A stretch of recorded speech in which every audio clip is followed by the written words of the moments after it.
Long ago, there lived an old man known as the bamboo cutter, whose true name was Sanuki no Mitsukamuro. Each day, he went into the bamboo groves of the hills, cutting bamboo to make all manner of things for his living. One day, he found a single stalk that glowed strangely. Cutting it open, he found inside the hollow a tiny, beautiful girl only 3 inches tall. Believing heaven had granted him a child, he carried her home and gave her to his wife to raise with care.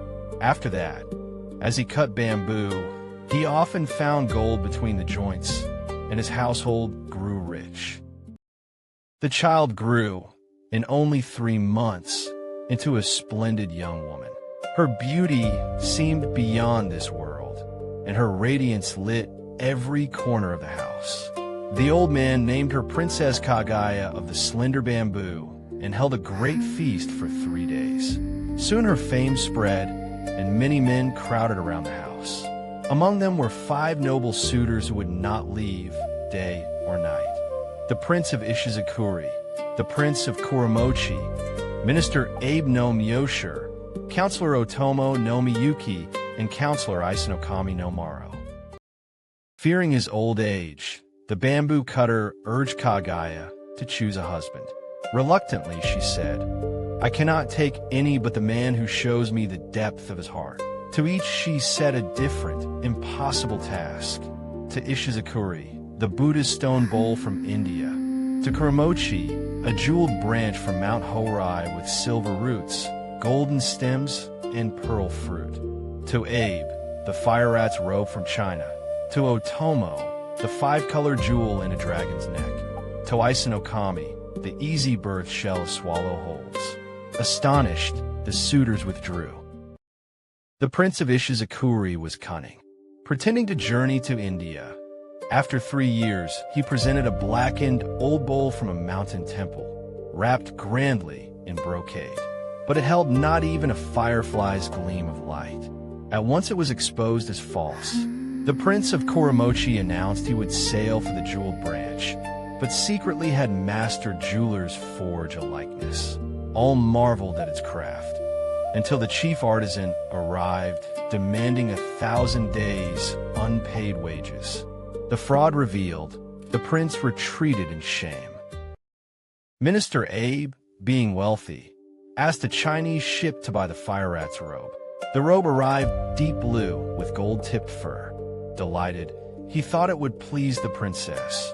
But a robe that cannot burn should not burn, and when set alight, it blazed to ashes in an instant. Counselor Otomo ordered his retainers to fetch the dragon's jewel, but they fled. Impatient, he sailed himself. A violent thunderstorm seized him, drove him to Kyushu, and battered him with wind and waves until he lay on the shore like a corpse, barely escaping home with his life. The 5th suitor, Counselor Isinokami, struggled for the swallow's shell.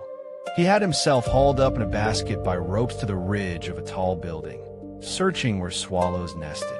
Touching something flat, he joyfully signaled to be lowered, but the rope snapped, and he plunged headlong onto a cauldron, striking his back and fainting. Revived, he gasped, "My back is broken, but I have the shell." Yet what he held was old swallow droppings. From then he could not stand, and worn by sickness and despair, he died. In time, word of Kaguya's beauty reached the emperor.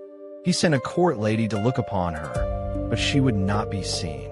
He then offered the old man rank if Kaguya would serve at court, but she answered only, "If you force me, my body will vanish."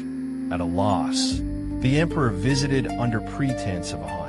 He beheld the radiant princess, and when he tried to set her in his palanquin, her form melted like a shadow. Astonished, he begged to see her true shape once more, then returned home. For 3 years they exchanged letters and poems, and so he consoled his heart. From that spring, on every moonlit night, Kaguya gazed at the moon and grieved. As the full moon of the 7th month neared, she wept openly. When the worried old man asked why, she confessed, "In truth, I am not of this land. I am of the capital of the moon. On the full moon of the 8th month, when those who come for me arrive, I must return to the heavens." The old man wept as if gone mad.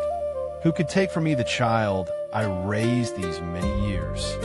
But Kaguya wept only that she must part from the two who had grown so dear to her. When this reached the emperor, he sent 2,000 warriors to guard the house, 1,000 on the roof, 1,000 on the embankment. But at midnight the land blazed with light 10 times the full moons, and heavenly beings descended on clouds. The warriors lost all will and strength. Their leader called the old man. "The princess's penance is ended. We have come for her." The bolted lattice and storehouse opened of themselves. Kaguya glided out, entrusting a keepsake letter, a letter for the emperor, and the elixir of immortality. Robed in the celestial garment, she rose high into the sky amid 100 heavenly beings. The emperor had the elixir burned upon the mountain of Suruga, nearest heaven. Ever since it is called the Mountain of Immortality, Mount Fuji, and its smoke, they say, still rises into the clouds to this day.